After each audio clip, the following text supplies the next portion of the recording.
You didn't really expect to get away with a thing like that, did you? Frankly, officer, I didn't. Then why try it? You don't care about yourself, think about other people. Driving through traffic at 50 miles an hour. Traffic? You? Oh. I'm sorry, officer. Now, you keep it up and this'll be the last New Year's you'll ever see. Unpleasant thought, isn't it? Isn't it, though? Okay, go ahead, but take it easy. I don't want to hand out any tickets tonight unless I have to.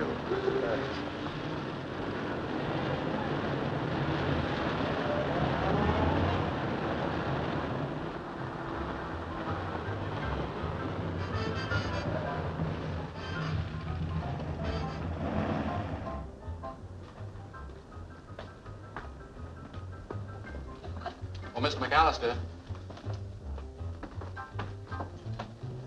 a letter for you, and a Happy New Year.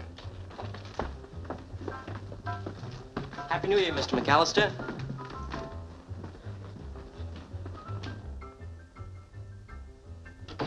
Something wrong, Mr. Boss? No. You going to spend New Year Eve alone? Yeah. You want Chang to stay. Maybe mix drink. Keep you company. No, just close the door from the outside. Chang do something wrong? You wish him unhappy New Year? All right. Happy New Year, Chang. Good night. No hurry. It's all right. Chinese New Year not for a long time yet.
Operator. Police department. Thank you. Police department. My name is George MacAllister. I live at 150 West 59th. I just killed a man. You'll find his body at Rossmore Apartments, East 7th, apartment 14. What's that? Yes. Yeah, he's quite dead.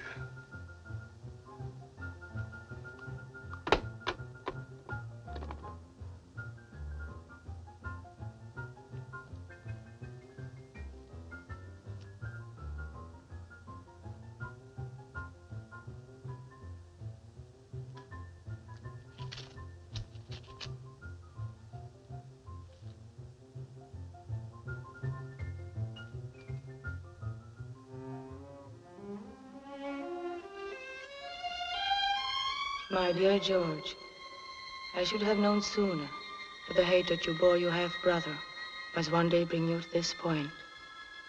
Crime and passion are a bad mixture at best, George. When the passion is hate, nothing but evil and violence can result. It was shortly after Dr. Mitchell had pronounced his death sentence on your brother Barry, given him only a little more time to live. A few months at the most, he said. And sent him deeper into the seclusion of that place he called home. And deeper into the dark mood that seemed to find comfort only in that unhappy organ music of his.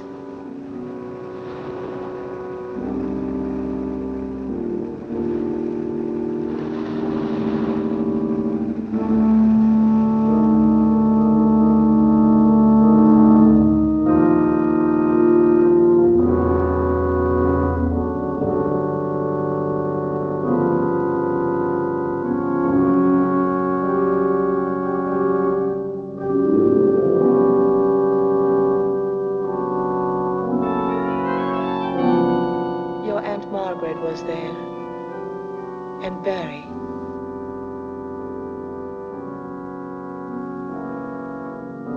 And I, Carlotta Novak.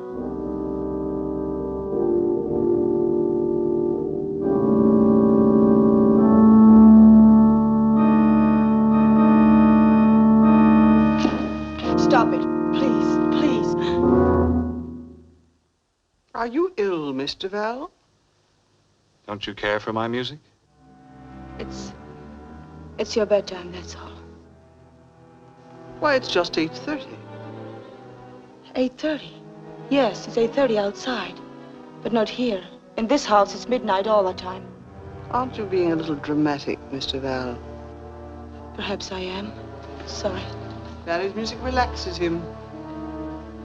Relaxes him? It's killing him. Mr. Val. Barry, my poor boy.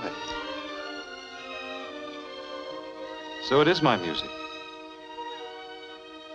I'm sorry, Mr. MacAllister. That's all right.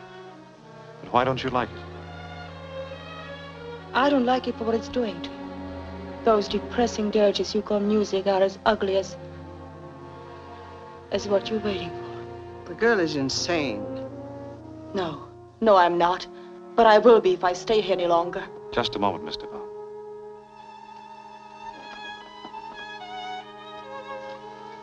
It seems you have an opinion of me. I'd like to hear it.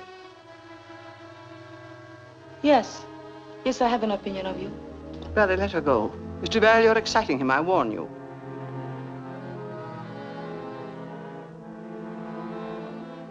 His pulse is very firm. And it'll take more than my opinion to get through that blanket of self-pity you've thrown around yourself. Self-pity? Isn't a dying man entitled even to that? A dying man? To be a dying man, you must first be a living man. You're not living. You have already abandoned life. I'm going to call Dr. Mitchell. I'll save you the trouble. I'll call Dr. Mitchell and ask him to send another nurse tonight.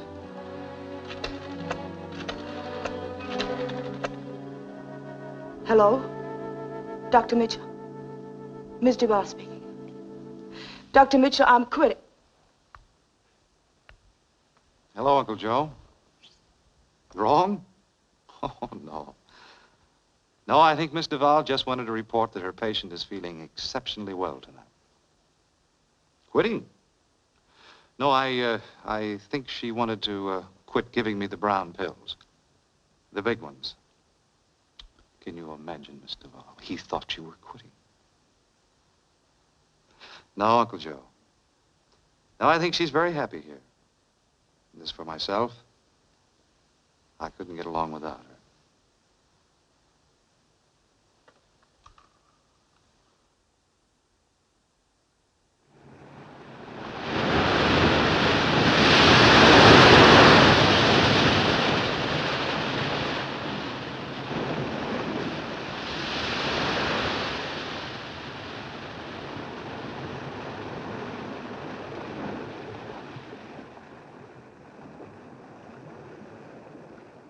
She's very happy here. As for myself, I couldn't get along without her. I couldn't get along without her.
you like my music, Miss Duvall? It's wonderful. But why aren't you in bed? I couldn't sleep. Then I did upset you. Yes.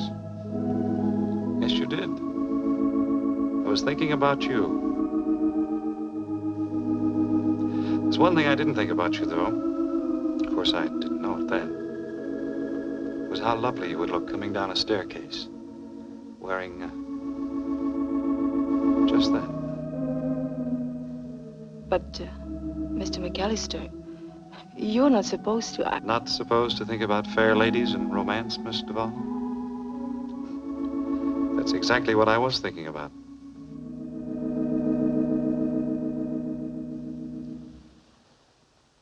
Carlotta. Yes, Mr. MacAllister.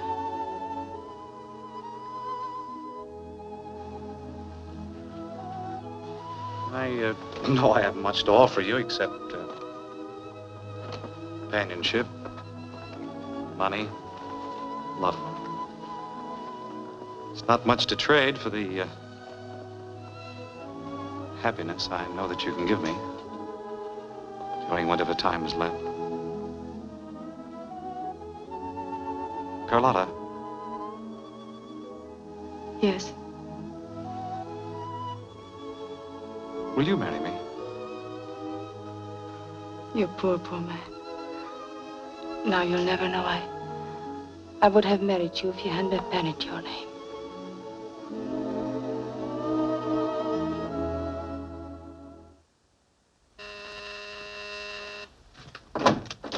Kitten! It worked, darling, it worked. You went for it. We'll be married Monday. Great. Where's the happy event going to take place? In his apartment here in New York? No, he wants to be married in the family chapel. Oh, you're wonderful. And I love you. Oh, it's about time you said so. Never doubt it. It was my lucky day when I met Nurse Duval at that French hospital. Nurse Duval. You know, you were the only good thing that happened to me in the whole war. It was my lucky day, too. Oh, it's good to be here. If I could only stay forever. Poor kitten, you're tired, aren't you? No, I'm not tired exactly. At least not from the work. It was the strain, darling. It took such a long time. I was about ready to propose to him. Wouldn't have worked. I know the guy.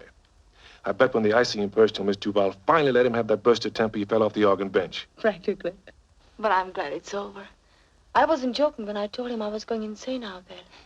I wouldn't mind a wife who was a little nuts, as long as she has a few $1 million. Come on. This calls for a celebration. Here, we'll drink to the future Mrs. MacAllister. To the future which, Mrs. MacAllister, huh? The Mrs. George MacAllister, of course. Most certainly not the wealthy widow MacAllister. Yet. Don't, George. What was that for? Well, I don't know. It's just that he doesn't seem so bad.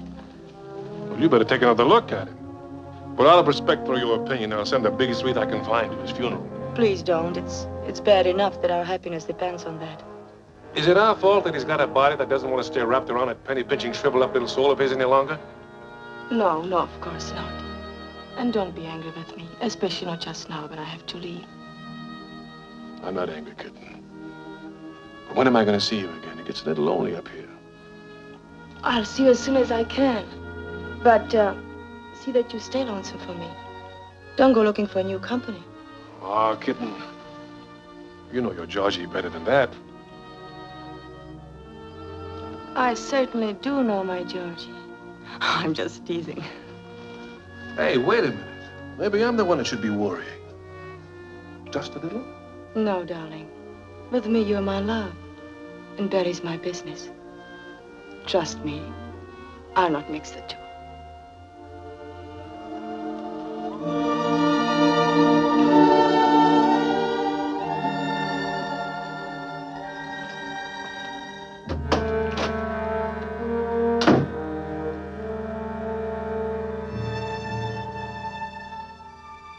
Only dazedly do I recall the next few days. The hours became a solid mold of anxiety. Anxiety over my ability to go through with what we had planned. Over the normal details attending marriage to a MacAllister. And then it was Monday, the day of the wedding. And I stood before a mirror dressed as I had once hoped to be dressed for another wedding.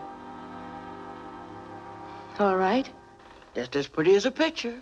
There ain't no other word for it. Just as pretty as a picture. Oh, I'm glad. Now you'd better go and help Miss MacAllister. Yes'm, I sure will. I'll do just that. Something old, something new, something borrowed, something blue, something borrowed. I forgot. Something borrowed? You startled me.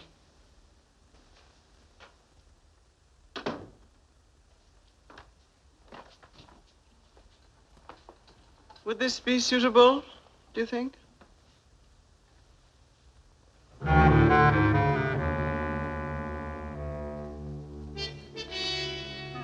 It's quite horrible. Some might think it rather symbolic. I'm tired of your insinuations, Miss MacAllister. If you have anything to say, then say it and be done with it. I have only one thing to say, Mr. Val. Don't marry my nephew. Your motives are obvious. I must ask you to leave my room. I have no desire to remain longer.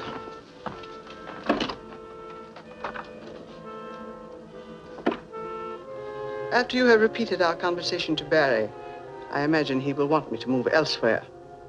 I'll not repeat it to him. And you may stay in this house for as long as you wish. I'm not afraid of you, Miss MacAllister. That is a great mistake, Mr. Val.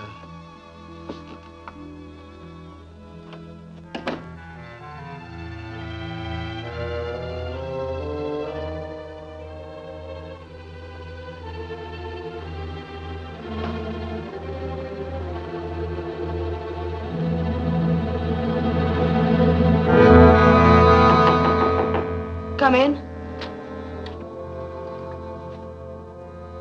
Yes, Doctor. What do you mean by that, yes, Doctor? Oh. Quite a bit different from the uniform I expected you to wear when I sent you out here. Haven't I seen Maggie, Miss MacAllister, wearing this? She thought I should wear it. Something borrowed. Nasty-looking thing. Well, Miss Duval, I expect you know I didn't come up here to inspect the bride's wedding gown. I know why you came up here, Dr. Mitchell. Miss MacAllister left no doubt in my mind that my marriage to Barry isn't meeting with general approval. So? I'll have to give you the same answer I gave her. Nothing is going to stop this wedding. You don't have to be antagonistic toward me, Carlotta. I didn't come here to tell you not to marry him. I just wanted to tell you something about this man you're getting. You see, I've watched him grow up in this world. And now I'm faced with the unhappy task of supervising his departure from it. No one can know how I feel about the job. Thanks, George. It's nice of you to help. And I thought it was nice of you to ask me to your wedding. Oh, but I really wanted you here. See, I figured that you saw the happy, eager look on my face, contentment in my eyes, might encourage even you to settle down. Abandon hope, my dear brother. I consider marriage settling up, not down. Payment in full for all the fun you've had. Oh, then you don't approve of my getting married. Oh, now, wait a minute.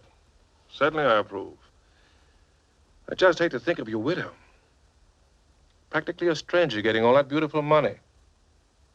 Now, look, why don't you be a good guy and put me back in your will? Oh, no. No, I wouldn't think of it, George. Spoil our lovely relationship. You see, you're the only relative I have who isn't waiting for me to join our ancestors. Probably because you have nothing to gain by it. Yeah, that's possible. But I certainly would like to be mentioned. Oh, you're mentioned. You get $1. $1? You could at least make it 2. Cab fare at the funeral. You're making a mess out of that tie. Let me fix it. This girl you're marrying, she's after your money, of course. She's going to get it, whether she's after it or not. If you think that's what she's marrying me for, you don't know her. That's right. But I've known a lot of women in my life. They're all alike. This girl's different, I tell you. Her smile when she gives it is an instant of complete happiness. The touch of her hands is a lifetime of pleasure. Make her my wife will be the achievement of all the beautiful dreams I've ever known. Oh, no. Ever felt that way about a woman, huh? No. And in all apologies for your flowery description, there is no such woman. No? No.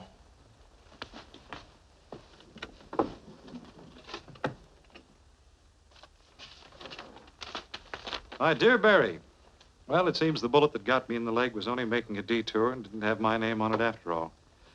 But let's see. Oh, here it is. Listen carefully. She's a nurse.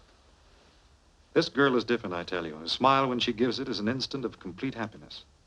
The touch of her hands is a lifetime of pleasure. To make her my wife will be the achievement of all the beautiful dreams I've ever known. Ever heard those words before, huh? No. As ever, George. George who? You, Mr. MacAllister. Oh,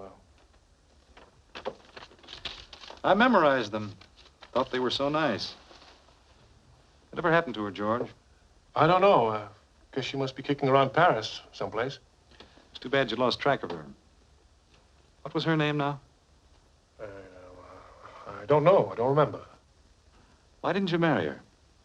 And what did you do with the money that I sent you for that particular purpose? I got run over by a roulette wheel on the way to church. It's too bad you didn't marry her. Would have been good for you. You know, it still might be. I'm in a magnanimous mood, George. You find her, and I'll stake you to any business you name. If she doesn't want to leave France, I'll put you in charge of our organization over there. Well, what do you say? I'll think about it. Good, good. Oh, by the way, I had the office make out a check. Sort of a wedding present in reverse. From me to you. Why? $10,000. Thanks. I said I can use it. That's what I figured. If getting married puts you in this kind of mood, we should do it more often. I hope you'll take my advice. About what? Find that girl and marry her. Yeah. I'll see if I can remember her name.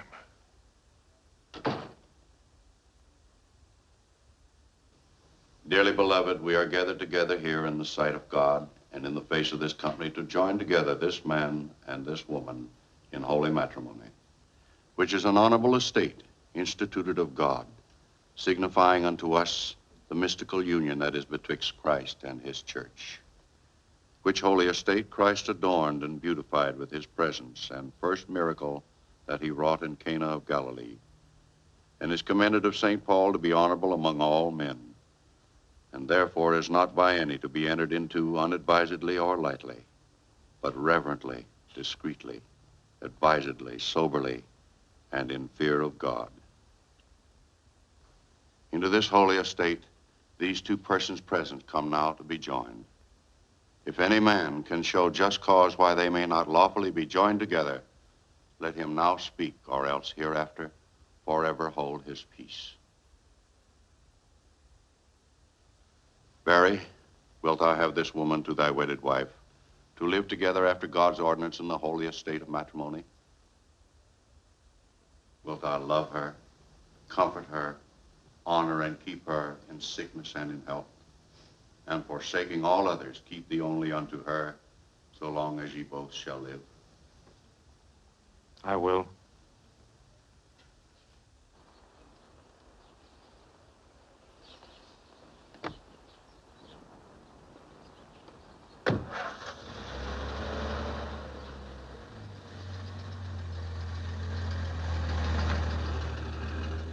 The Lord mercifully with his favor look upon you and fill you with all spiritual benediction and grace, that you may so live together in this life, that in the world to come you may have life everlasting.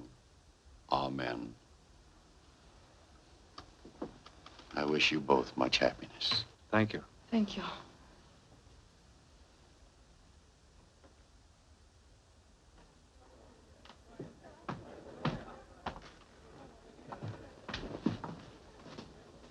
Sorry. Me too. Good evening, Mr. MacAllister. Any messages? No, sir, except your bill. I have it right here.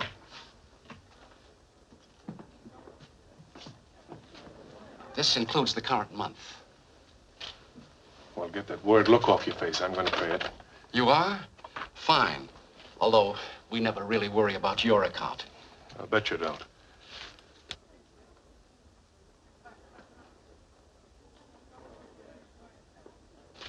Who's the guy over there? I don't know.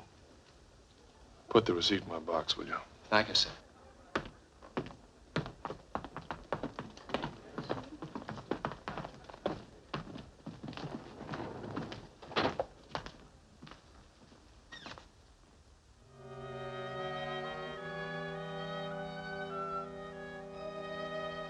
With me, darling, you're my love, and Barry's my business.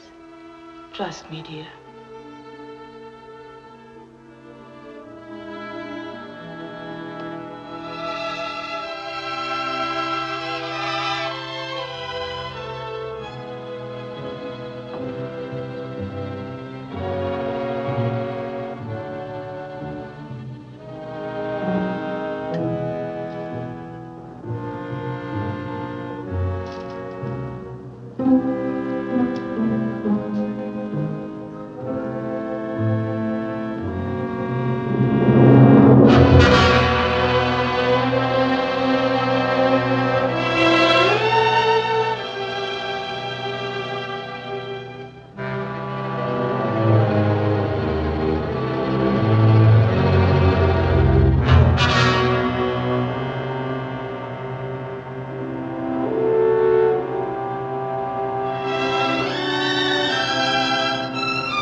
Okay, let's have it. What's on your mind? What is this, a stick-up? You know it's no stick-up. What is it, then? Every time I turn around, I see your face. It's my face. I'll take it where I please. If you're the one that messed up, quit trailing me. If anybody's trailing you, I don't know anything about it. I got troubles of my own. They don't include you. Then what are you casing my apartment for? Your apartment. Is your name Helene? Do you work at the Chapeau Blanc? Have I got a yen for you? Helene? Helene Anderson? Yeah. Well, you know her. That's your angle. No, I just heard she moved into the apartment. What are you watching her for? She's a dame that needs watching. Girlfriend. Sometimes I wonder. I've been out of town a while. Checking up before checking in. Something like that.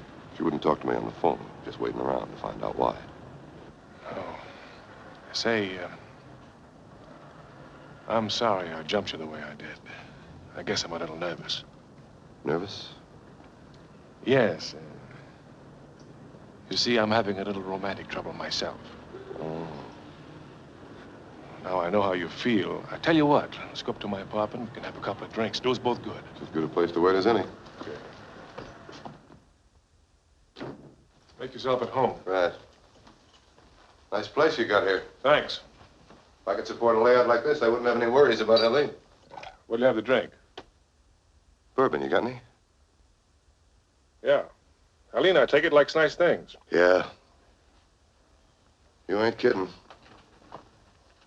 She likes anything that costs a lot of dough, if you know what I mean. When I got it, she even likes me. That ain't often.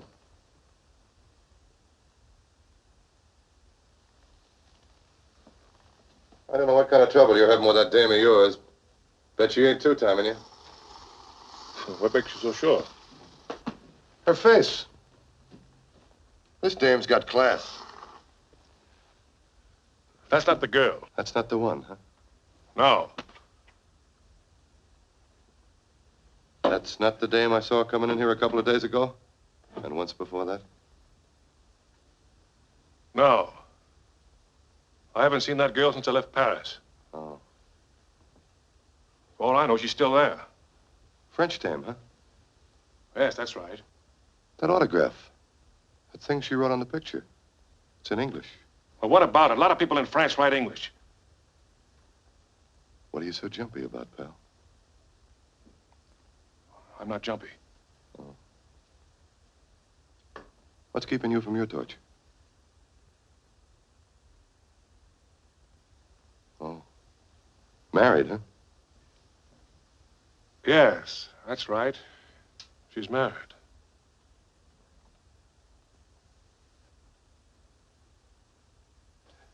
Say, Ernie, do me a favor, will you? Go in the kitchen and get me some ice. Ice? Yeah, over there. Oh. Want to call her, huh?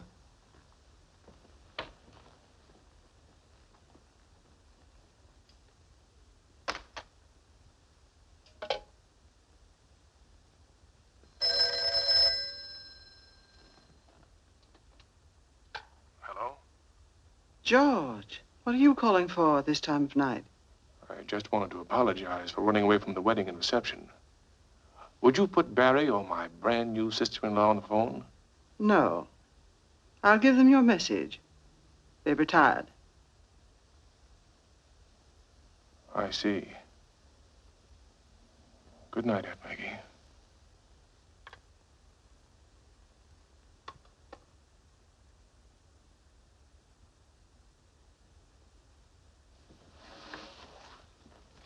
That's the trouble with having a girlfriend who's married. If a man answers, you gotta hang up. Tell you what, Ernie. What? Let's go see Helene. Helene? Yes, Miss Anderson. You said her name was Helene, didn't you? Why should you want to go see her? You said you didn't know her. Well, I just feel like going someplace. I feel as though I owe you a little entertainment. Oh. Come on, take you both to dinner. She's working, singing. All right. We'll go there and wait till she's through. Between the two of us, we can convince her that Ernie Hicks is a man of importance. Oh.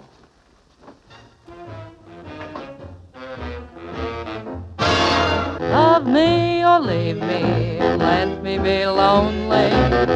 You won't believe me, and I love you only. I'd rather be lonely than happy with somebody else. You might find the nighttime the right time for kissing, but it's my time for just reminiscing, regretting instead of forgetting with somebody else. There'll be no one unless that someone is you.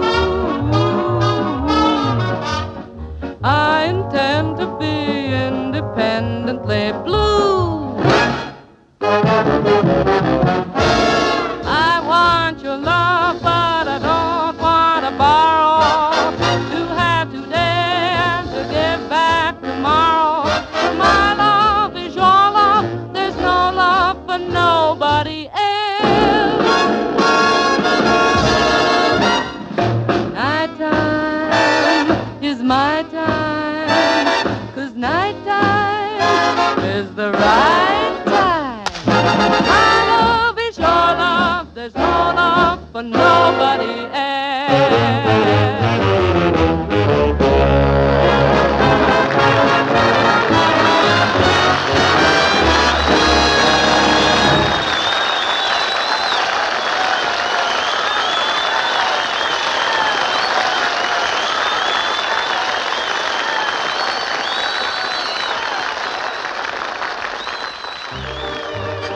Pretty nice, huh?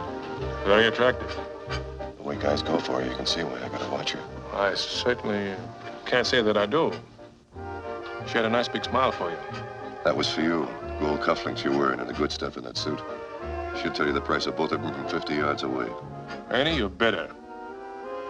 You think she'll join us? After one gander at you, there's no doubt about it.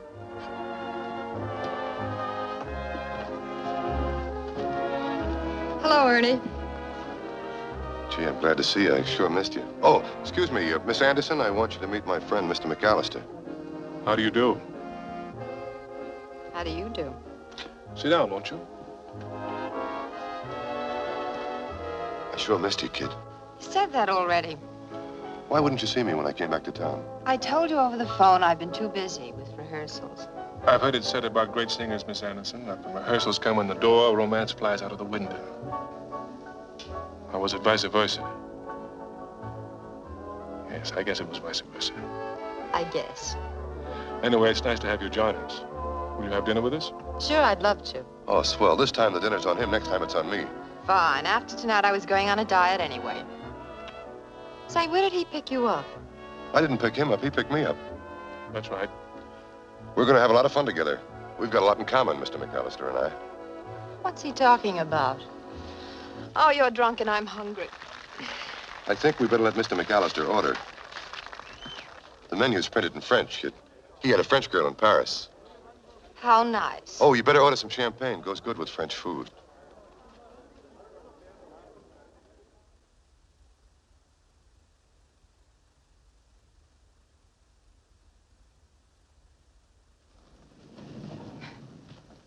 Thank you for a very pleasant evening. It's been fun, especially meeting you. My pleasure. Okay for a nightcap? No, thanks. Past my bedtime. I could use one. It's past my bedtime, too. Good night, Mr. MacAllister. Good night. See you around, Ernie. Well, I'm going to walk up, Ernie. I'll take the elevator. Say, Ernie, Yeah? about that news item. You can understand why I said it was a different girl. Sure, sure. Well, now that she's married, it's all over, and, well, you know. It's all over? Naturally. Oh. And I'd appreciate it if you didn't mention seeing her come up here. To anybody. Consider it forgotten. Atta boy, Ernie, thanks. Here's something I think it might help you out with Helene. No. I wouldn't think of it. I'll be seeing you.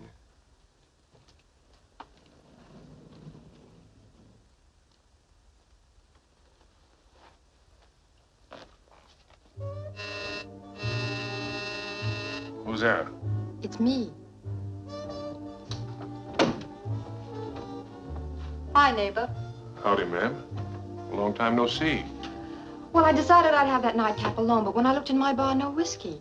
So I just ran up to borrow a cup of bourbon from my neighbor. What are you looking for? Mice. Will you drink it here or take it with you? I think I'll drink it here.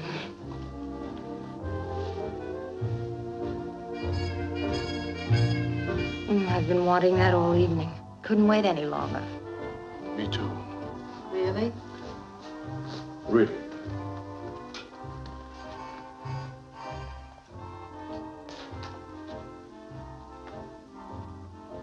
What are you looking for? My picture.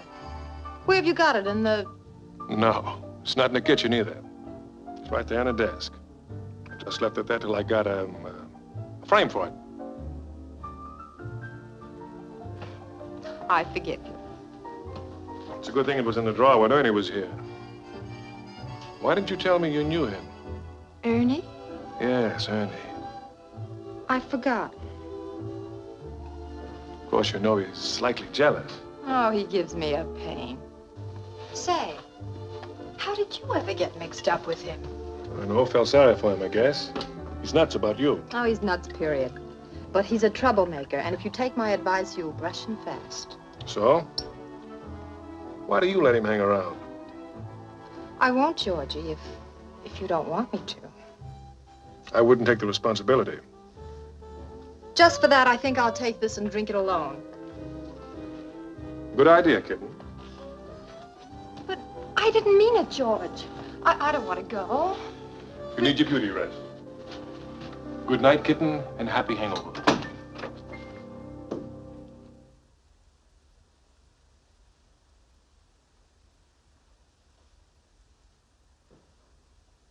Celia, what's so interesting out those windows? Mr. and Miss MacAllister, they're down by the sea, that beautiful old sea on the high cliff. On the point? Yes, sir. Ain't it wonderful, Miss Margaret, the change that's come over him since he found her? Ain't it, though? That love bug sure is a wonderful little creature. He sure is. He's one of God's chosen creatures, that little old love bug. If you finish down here, you'd better start with the bedrooms.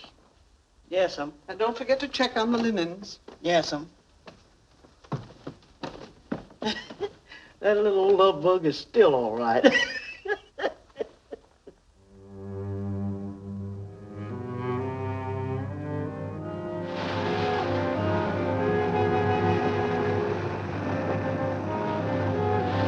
Barry, please, not so close. It frightens me. Don't worry, I'll be careful. Fall down there didn't kill me to climb back up wood. Then step back a little. You love this. The sea and the cliffs and the rocks, don't you? I do again, now that you're here. Say, by the way, you're not the fisherman's little girl that used to play over these rocks with me. No. Why? You have the same effect on me. Was she a blonde? I don't know. Her hair was always so full of seaweed. Yeah, we built beautiful, wonderful air castles, my little beachcomber and I. I was going to buy her the whole world, starting out with a marble palace and a golden yacht. But she was a realist. Decided she'd rather start with a bracelet. So I went without my lunch for a whole month and bought the bracelet. I bet she loved it. She never saw it. George showed up that summer, and I lost my little beachcomber. George stole your girl? Oh, sure. George always stole my girls.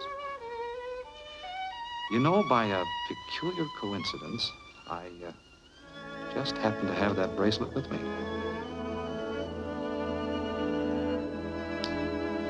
Wear it, darling. It's wonderful to regain something you loved and lost as a child. You know what I mean? Yes. Yes, I do. How? Because of Henry. Oh, you had a little boyfriend, huh? No. French poodle. I hated the taxi cab that killed him.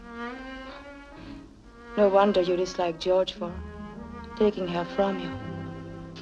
Dislike George? Whatever gave you that idea? I don't know. I thought... Because he's shiftless and lazy, plays too much and works too little? Because he took my girls away from me? For that, I should dislike him. Oh, nothing of the sort. I've always liked George. He's got away with him. Oh, I've always tried to get him settled down. Almost succeeded once. When was that? When he was overseas. Got a bullet in his leg. Fell head over heels in love with the nurse that took care of him. Wanted to marry her. At least that's what he wrote me. Of course, I'm always meddling in George's affairs. Even on our wedding day, I offered to set him up in any business he'd name. If he'd find that girl and marry her. He wouldn't, I suppose. No. Same old George. Couldn't he remember her name? Oh, darling, you're getting cold. Here I am boring you with a family skeleton. Come on, I'll take you back to the house. Oh, Barry, I've been thinking about your New York apartment. I'd like to fix it up a bit in case we get to use it more often. Well, that would be all right, but... You'd rather I didn't? Oh, no, of course not. Go ahead and do it if you'd enjoy it. I'll have Hammer bring the car.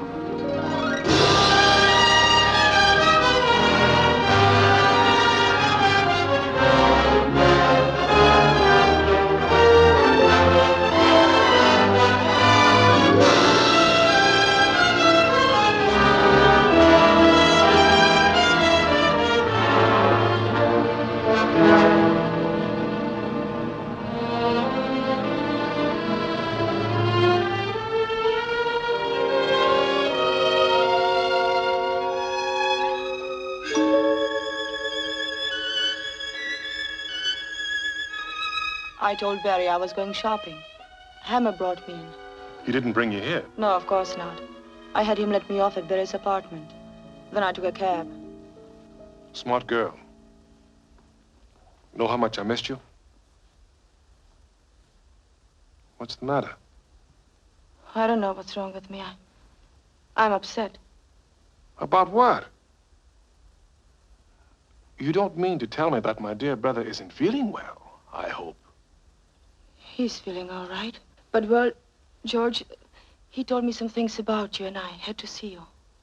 Oh, I know I'm being foolish. Tell me I'm being foolish, darling. That they aren't so.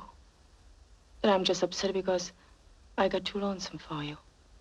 If they bother you, kitten, they aren't so. He said you wanted to marry me in France. You? Well, he said a nurse in France.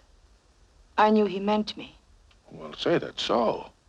If I hadn't been broke. But he sent you money. So what? Then he did send you money. Yeah, he sent a little.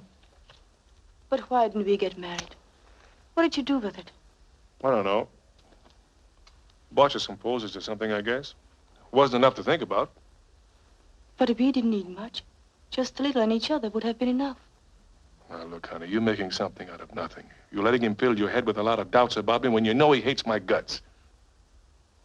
But he doesn't, George. He likes you. Look, honey, I've known him a lot longer than you have. He doesn't hate you, George. He doesn't. All right, kitten. All right. Anything you say. But you gotta let me run the show. Have I ever steered you wrong? No. No, of course not. Then you gotta trust me. Will you? I do, of course I do. It's just that it's more difficult than I thought it would be out there. I know. It isn't exactly easy in here either. But you mustn't doubt me. Forgive me, darling. I'm just confused.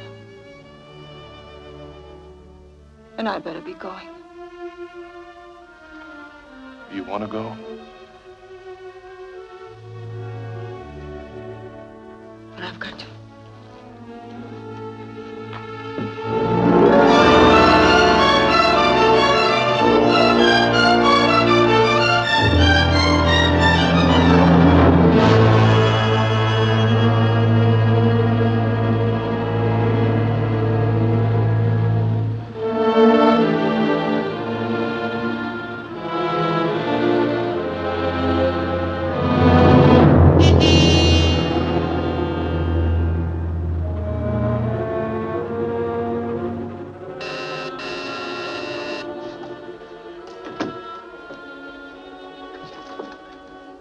Hi, Georgie. Look, honey, I'd like to have you stay, but I've got to change and go out. I won't interfere with your dressing. Got something I want to talk to you about. All right, what do you want to talk about? I'm in a hurry. Going out, huh? Yeah. Oh. Well, what is it? How many bedrooms you got here? One. Oh. Is that your idea of something important to talk about? Thought I might move in with you. Second thought, my taste a little snappier than this. What makes you think I'd let you move in with me? Well, seeing as we're in business together, I figured we might as well live together. Since when are we in business together? Since your brother's wife parked her car in front of your brother's apartment downtown and took a cab up here, I wouldn't if I were you, Georgie. I should have spotted you for a stinking blackmailer the first time I saw you. I wasn't a blackmailer then. You'd almost say it was your idea. What was being followed? That and Helene. Helene? She won't have anything to do with me. Seems she's got a yen for somebody else. I can't help you there. No? No. Oh. I think you can. When I got money, Helene feels different towards me. I don't get you. I offered you some money the other night. Why didn't you take it? Small money, Georgie. Small money. You know, the minute I laid eyes on you, I knew I was in business. Big business. That shocks you, doesn't it? You'd be amazed how talkative the servants are out at your brother's place. Why didn't you tell me you only had a couple of months to live?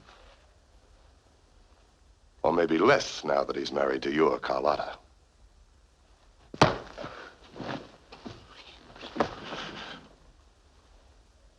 I got too much money invested in you, Georgie. Pour me one, too.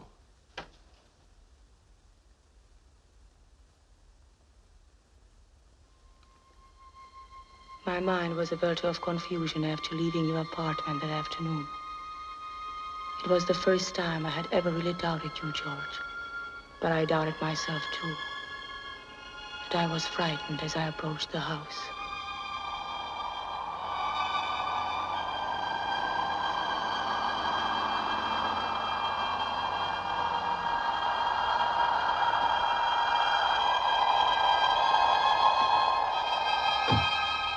I felt I couldn't possibly face its occupants.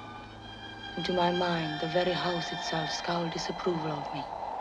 I felt the wind shriek its hatred, and the ocean, always angry and threatening, seemed to be reaching for me, trying to drag me by force from this place which Barry loved, and in which I was an imposter. I started for the house. An impulse made me turn, and then go toward the chapel.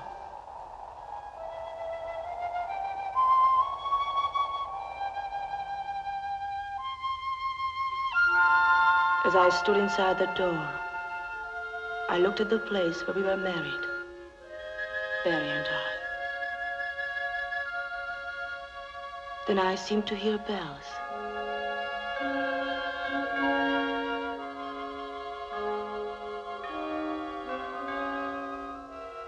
And a voice.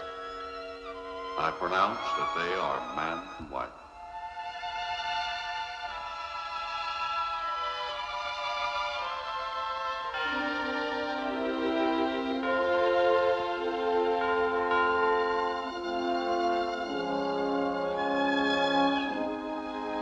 I knelt there for a long time, but peace would not come to me. I am sure that if I prayed, my prayers were so confused, I wondered if even God could understand them. I was about to leave when there was an awful crash.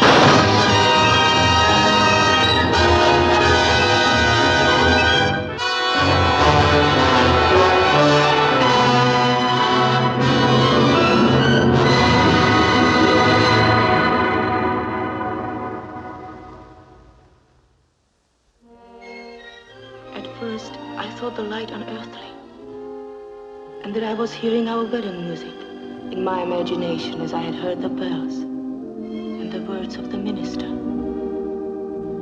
Then I realized the music I was hearing was coming from the house, but the sudden peace and clarity in my mind were not imagined.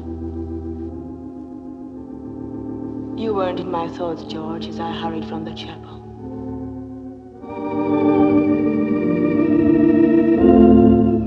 I went through the doorway of the house, my house, and for the first time it welcomed me.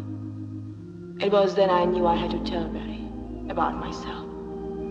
The thought, instead of frightening me, brought me comfort. Please don't stop.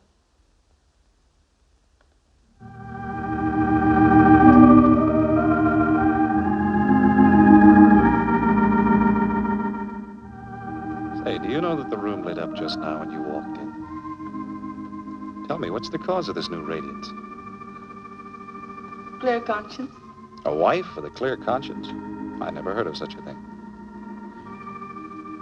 It's the clear conscience I'm about to have. Barry,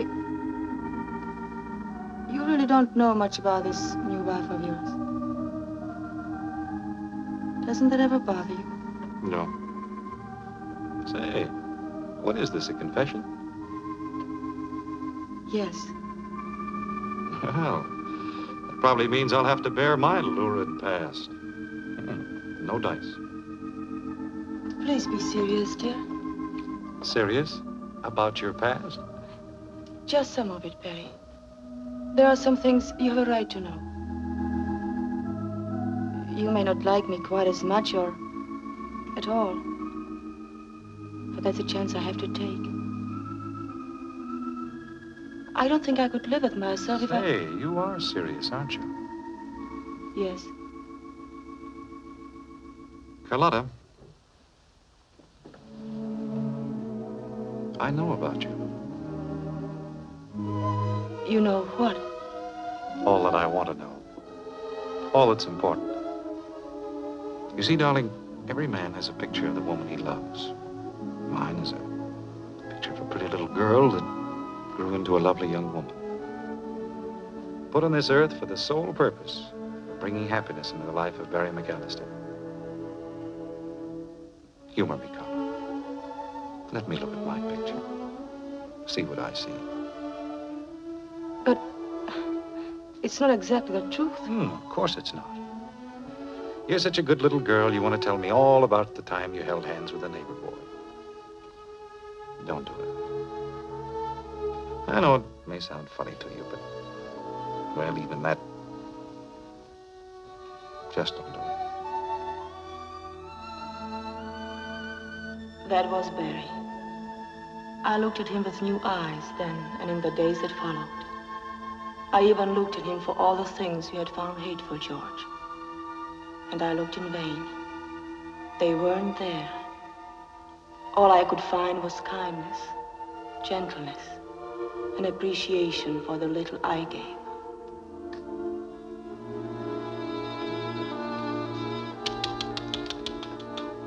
What are you clucking about?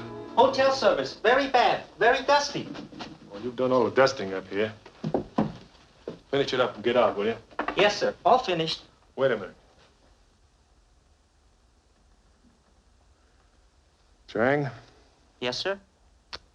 I want to give you a bit of advice. If you ever fall in love, admit it to yourself right away. Don't wait until it's almost too late.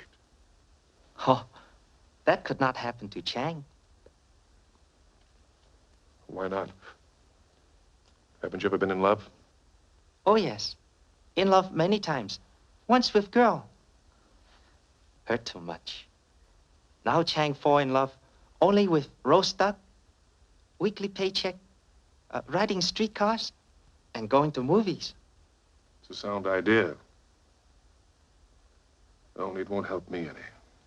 Confucius have many helpful words for people in all kind of trouble, except love. For them, he have only sympathy. Chang would not like to be in love with one so lovely and so good as her face showed this one to be. Why? The better she is, the harder to lose. What makes you think I lost her? Someday, everybody lose everybody. That is why Chang never fall in love with girl again. If she mean all the world to you, and you lose her, then you have lost the whole world. If she mean more than life to you, and you lose her, then you have lost all of life. But if she mean more than your soul to you, and you lose her, then you have lost your own soul.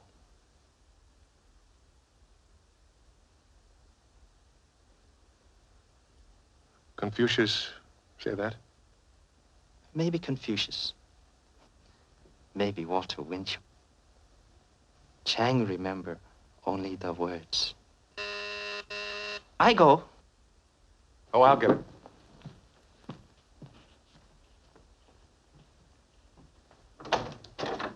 Hi, neighbor. Hello, Helene.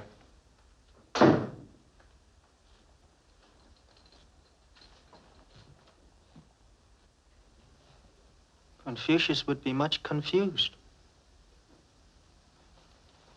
You shouldn't have come today. I'm in a stinking mood. Good. I'll get stinking with you. I don't mean drunk. I just don't feel like entertaining anybody. Well, then I'll entertain you. Come on. Tell the neighbor lady what my big baby's sulking about. I'm not sulking. I just feel like being alone.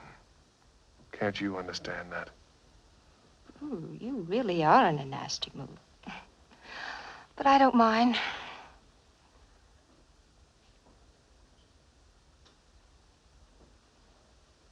Oh?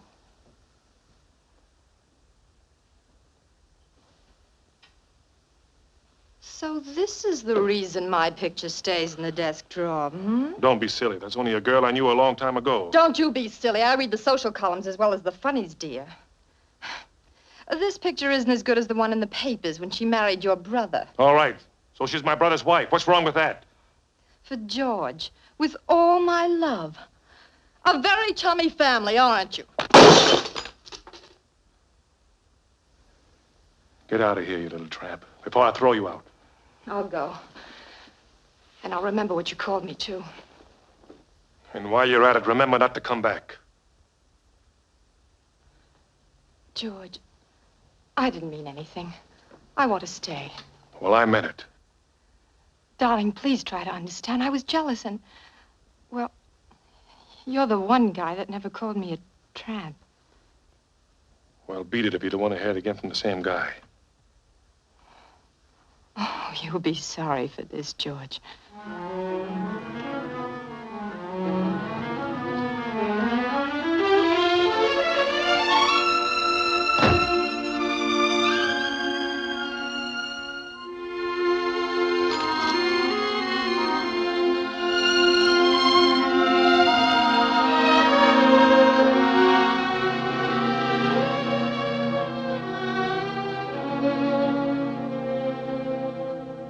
Do you wish to see me? Yes. Elaine Anderson's the name. I don't believe we've met before. No, we haven't. But we have a mutual friend, and I thought we should know each other. A mutual friend? Yeah. Georgie. Georgie. You mean George MacAllister? I don't mean George Washington. Perhaps, Miss Anderson, you'd better tell me just why you're here. Sure, why not? I just came up to tell you that Georgie is all yours. Or didn't you know we'd been dividing him up to now? I still don't know what you mean. Oh, snap out of it. I know you're French, but you've got a pretty firm grip on this country's language. It's too bad you don't know more about the men. He's a stinker and you can have him. Is that plain? George is my husband's half-brother. I'm not interested in his personal life. Half-brother. That's all, hmm? Yes. For George, with all my love, Carlotta. Oh, and I hope you forgive me. I broke the glass in the picture. Oh. So this is blackmail, then? No, it isn't blackmail. It's just that I want to see a few other people get what's coming to them for a change. And I intend to do it, too. Carlotta. Oh, I'm sorry, darling. I didn't know you had company. That's all right, dear. This is Miss Anderson, my husband. How do you do, Mr. MacAllister? How do you do? She, Helene, just learned where I was living, and I figured she'd be very happy to see me. An old friend, eh? Fine. Are you a nurse, too, Miss Anderson? why, You might say that we've taken care of the same patients, Carlotta? yes. Good. I wish more of her friends would come. What's the matter, darling? Aren't you feeling well? You look pale. Pale. How is your imagination, dear? Just the same, I'd better have Dr. Mitchell take a look at you the next time he's here. Well, I imagine you girls have a great deal to talk about, so... Yes. Yes, I could talk all day. Well, I'll be running along then. Goodbye, dear. Nice meeting you, Miss Anderson. Come see Carlotta again real soon. Please do.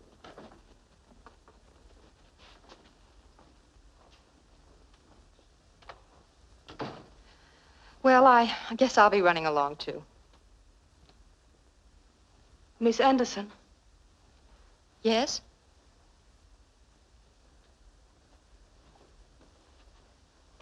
Thank you. For telling you about George? No. For not telling him? Well, why should I? He's a nice guy. You ought to take good care of him. Well, happy, happy.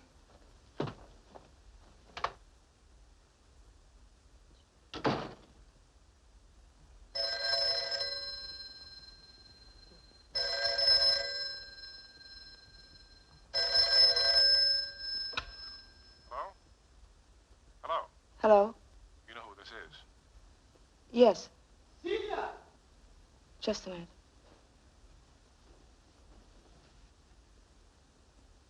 Yes, George. What do you want? Where have you been? Why haven't you talked to me? Why haven't you been in town? I've been busy. This is dangerous and foolish. I know it's dangerous, but I've got to talk to you. This is important. We're in trouble. You must, Carlotta. It's important. Why not this afternoon? No, it's impossible. No, I can't. I can't talk anymore. All right, I'll try. Yes. Yes, tomorrow afternoon. Yes. All right. I promise.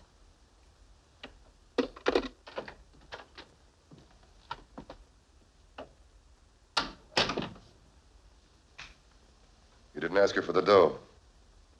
Over the phone? Don't be stupid. Suppose she can't get the money. Or won't. She can and she will for you. Especially when she knows how important it is. Why do you have to have it now? Why can't you wait? It's Helene. All of a sudden, she's changed. She came back to me. Do you understand that? I told her I was coming into some dough. An inheritance, I said it was. She agreed to marry me right away, tomorrow. Then we take off on our honeymoon. You better get me that dough, George. Fast. I'll see what I can do. I can't promise anything. Oh? Maybe I better contact her direct. Wait. I'll get it.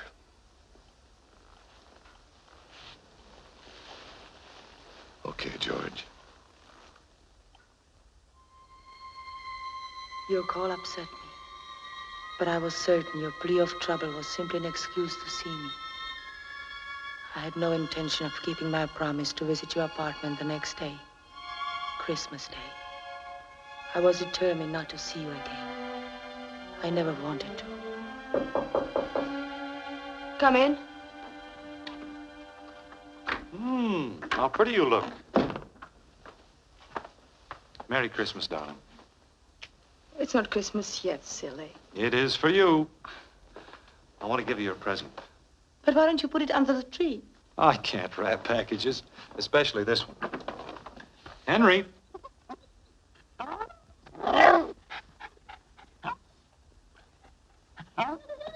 Henry.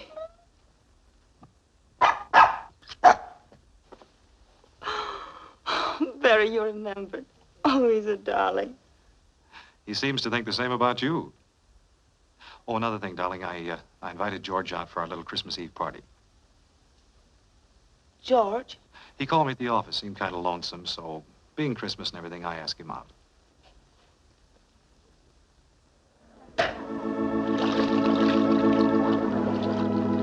Merry Xmas. And that's a fact.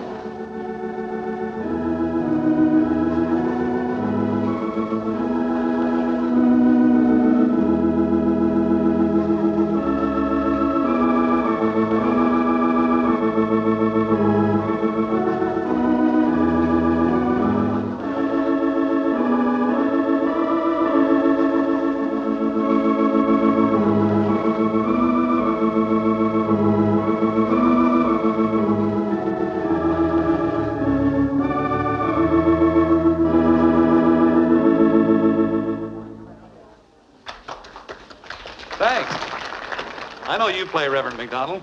You must have a number that'd be appropriate. I sure have, and it'll be a pleasure. Good.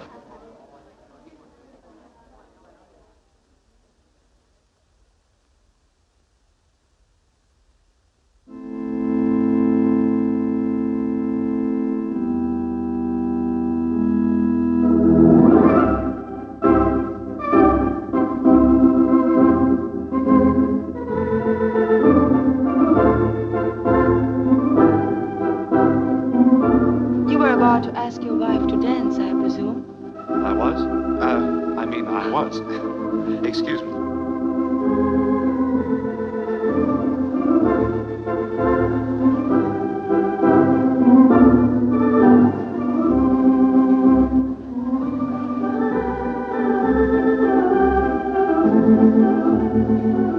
Maggie.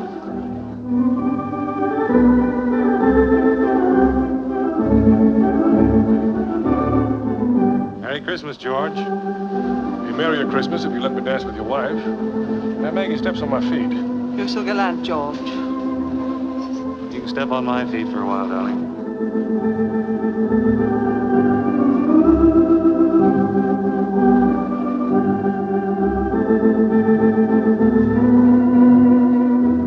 We've been avoiding you all evening. I couldn't help it. Carlotta, I've got to talk to you. But not here. All right, then. Out there.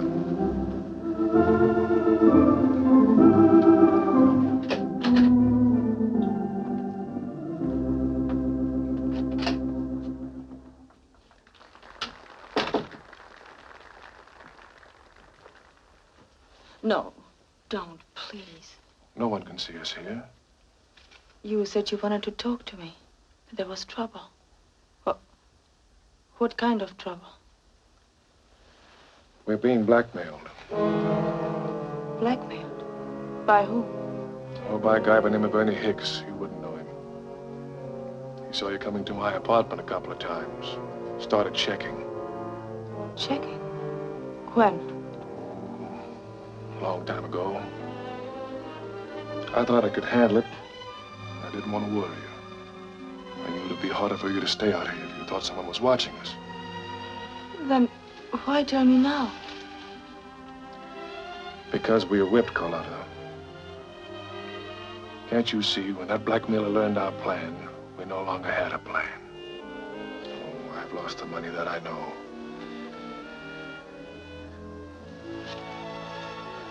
But I don't want to lose you, too. What do you want me to do? Leave here. Tonight. Now. Leave here? Why, I can't. Why can't you? Are you trying to tell me you love Barry? Don't you want to come back? To me?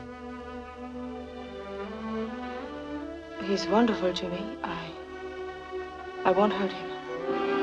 Maybe you won't, but I might. You're mine. You belong to me. And you're going to come back to me, no matter what it takes. You understand? Well, what about it? Let me think. Oh, there you are. Darling, some of the guests are leaving. I knew you'd want to say goodnight. Yes, of course. George was just saying good night, too. Oh, nonsense. You're staying over for breakfast with us, aren't you, old man? Sure. Sure. I was afraid you weren't going to ask me for a moment.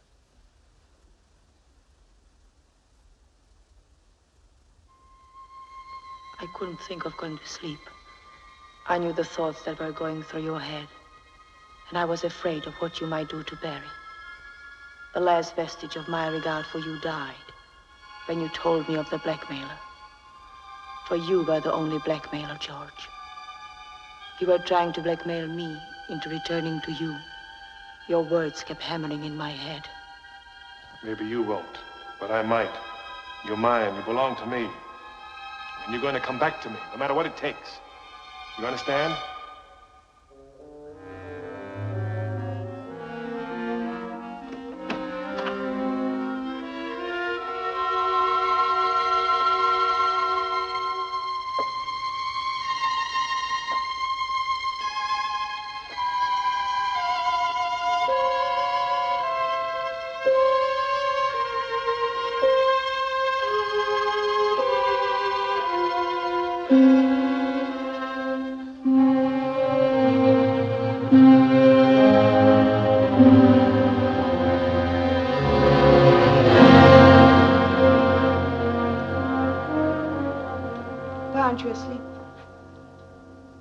Not sleepy.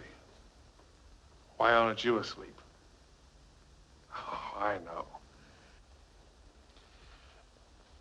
You couldn't without kissing little Georgie goodnight. I was nervous and worried. And you had to kiss little Georgie goodnight, didn't you? Yes, that too. George, Do you still carry that gun with you? My little baby? Why, sure. Every place I go. Let me have it. Why? I'd like to keep it for you. Mm-mm. I'll give it back to you tomorrow. Really, I will. You worried about Barry? I just don't want anything to happen to either of you. You're in love with him, aren't you? Oh, George, why don't you go to bed? I want a straight answer. Are you in love with him? Well? No. No, George. That's good. Because if you had fallen in love with him, I don't think Baby here would like it very much. But it's silly of me to think that you could fall in love with anybody else. There's no one quite like Georgie. Don't drink any more, George. Please go to bed. You do want to come back, don't you?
The next morning, my decision had been made.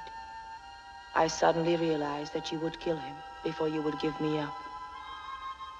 But I was returning to you without my heart and soul. I waited until Barry left and then wrote him a short note.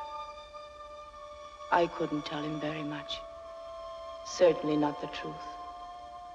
Not after he had said, You're such a good little girl, you probably want to tell me about the time you held hands with a neighbor boy. We talked to him. Oh, I know it may sound funny to you, but, well, even that just won't do. And so I blamed my own weakness as a person unable to find happiness and asked him to forgive me for running away. For he is such a good man, Father. You understand why I must do this to him. Comfort him and make him strong and well. And bless him, Father. Bless him every minute of every day.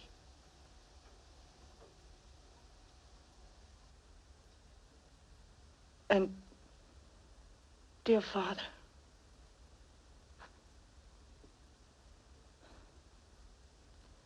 help me just a little bit too. Please. Please. Amen.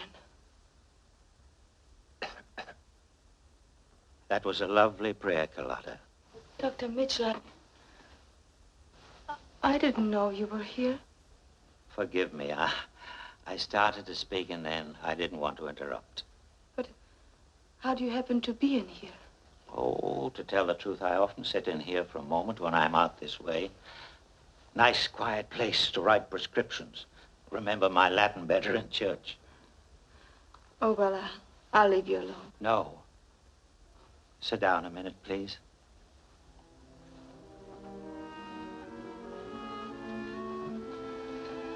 I was going to the house. I wanted to talk to you about Barry. He isn't worse. No. You must have prayed for him many times before, Carlotta, because he's much better. Much better. I'm so glad, Dr. Mitchell. Are you? Of course I am. Well, that's funny. Because when you were praying up there a minute ago, I almost got the impression you were leaving him, going away. Why, Carlotta? I thought you were happy here. I thought you meant this marriage. There are reasons, Dr. Mitchell. You don't know. I can't tell you. I know you've done wonders for your husband. What else don't I know? Dr. Mitchell, for many years, George and I know. I know about you and George. You do? Quite a while. The doctor has to know a bit about his favorite nurse. But why didn't you say anything before? Why? I considered it, yes. I was just about to speak up when I looked at Barry's face and I realized he had found the medicine he needed. And, well, I love Barry as my own son. Dr. Mitchell, I'm so confused. You see, I love him too. Then why are you going back to George? He's desperate. I'm afraid of what he might do to Barry. Did he threaten you? Yes. He'd carry it out, too. Well, that leaves just one thing for you to do. What? Uncle Joe's going to recommend a sea voyage for his patient with his wife. Take him away, Carlotta, for 6 months, a year, 10 years if he's having fun. The Queen Elizabeth sails New Year's Eve. Be on it. With Barry? Is he well enough? For his honeymoon. Under your care, it looks as though he'll outlive the lot of us. Thank you. Thank you, Uncle Joe.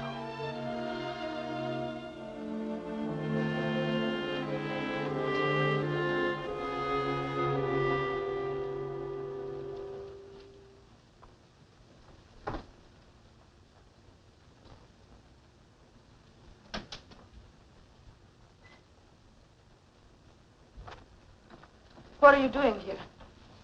I was merely making sure that Celia cleaned properly. I'm taking care of Barry's room. I thought perhaps you were leaving. I was never more sure that I'm staying.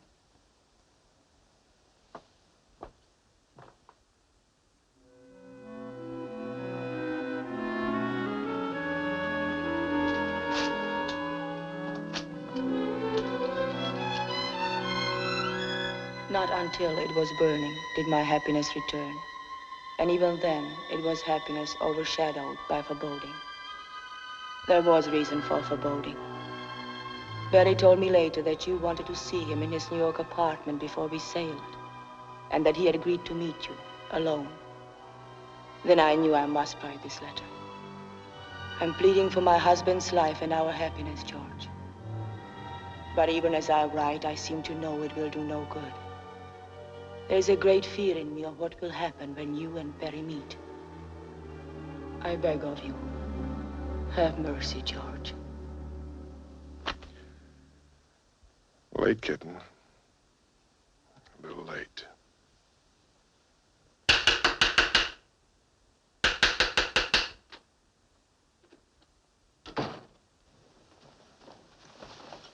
You all right, Mr. MacAllister? Why you call police? Homicide Bureau. I expected you, but not so soon. He's hurt. We should call doctor. No, I'm all right. We found that guy. You were right. He is quite dead. Hey, can't you see? He's sick. You're not kidding. He's sick, all right.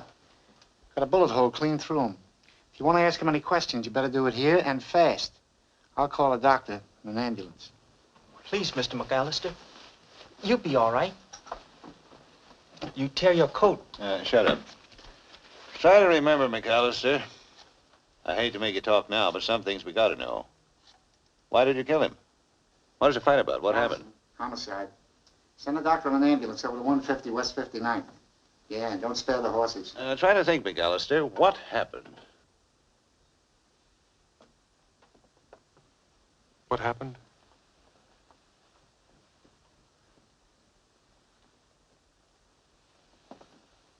I tore my coat.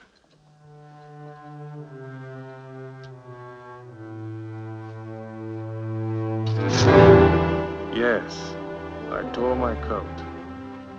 Although the tear in the coat had nothing to do with my errand there tonight.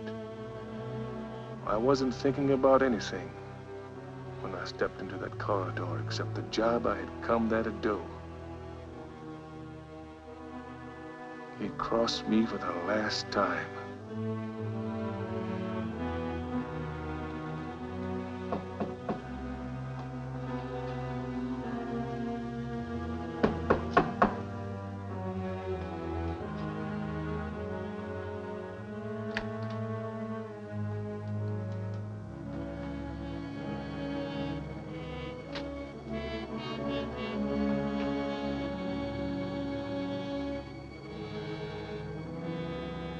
Nice layout. I got it for Helene. You're giving me the dough to pay for it. Money? I didn't bring any. I told you tonight was the deadline. I wasn't kidding. I know, pal. But things have happened. Our plans have changed a bit. My sense of humor ain't so good tonight. My plans haven't changed. Now quit stalling. Give me the money now. I'll have to swim for it. Mrs. MacAllister and her husband are sailing tonight on the Queen Elizabeth. To be gone a long, long time. Oh.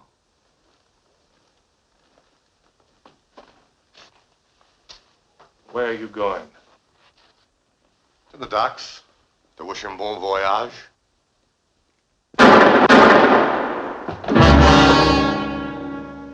Bon voyage, honey.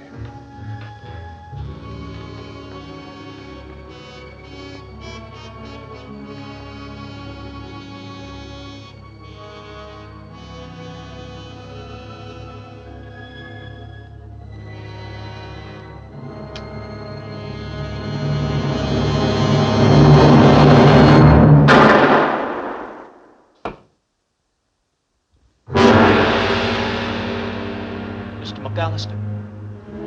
Mr. Boss. Please. Yeah, snap out of it. I got a couple of more questions.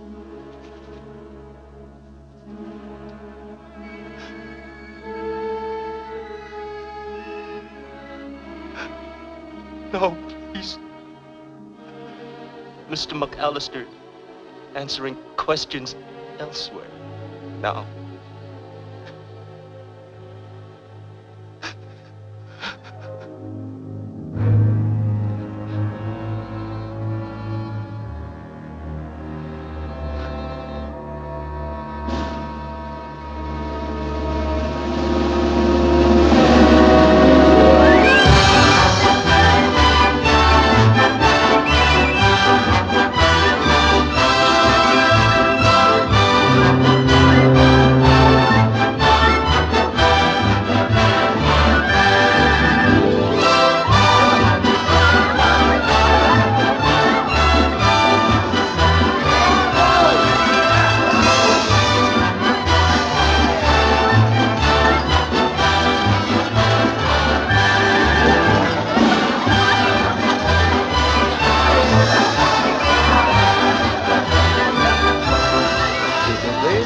Mr. and Mrs. MacAllister?